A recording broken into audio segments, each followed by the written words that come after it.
खबर शामिल करते हैं तहसील जड़ावाला से हमारे रिपोर्टर फैसल अब्बास की रिपोर्ट के मुताबिक जड़ावाला जमीन के एक टुकड़े की लालच ने औलाद को अंधा कर दिया।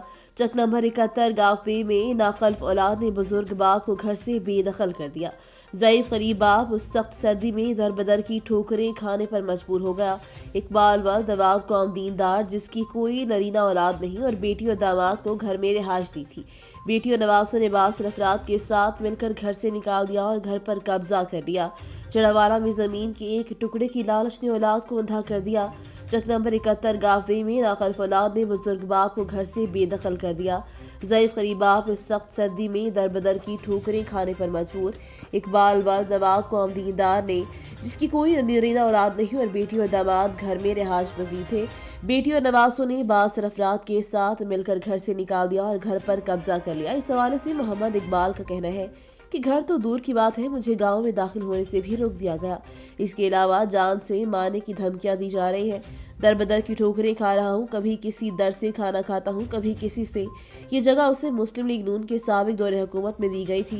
मोहम्मद इकबाल दीनदार ने वज़ीर आज़म पाकिस्तान, वज़ीर आला Punjab, deputy commissioner Faisalabad, RPO Faisalabad से अपील की कि वो नोटिस लेकर मेरा मलकियती अहाता वापस दिलाएं और जिम्मेदारान के खिलाफ सख्त कानूनी कार्रवाई अमल में लाएं।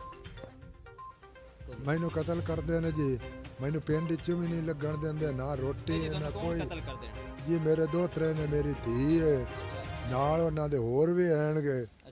ते मैं क्यों करना चाहते हैं किस वजह भाई ये हाथा छाड़ दे भी ਤੁਹਾਡੇ ਹੱਥੇ ਤੇ ਕਬਜ਼ਾ ਕੀਤਾ ਹੈ हाथे ते कब्जा कीता है जी, नाले मारदे ने ना रोटी देनी।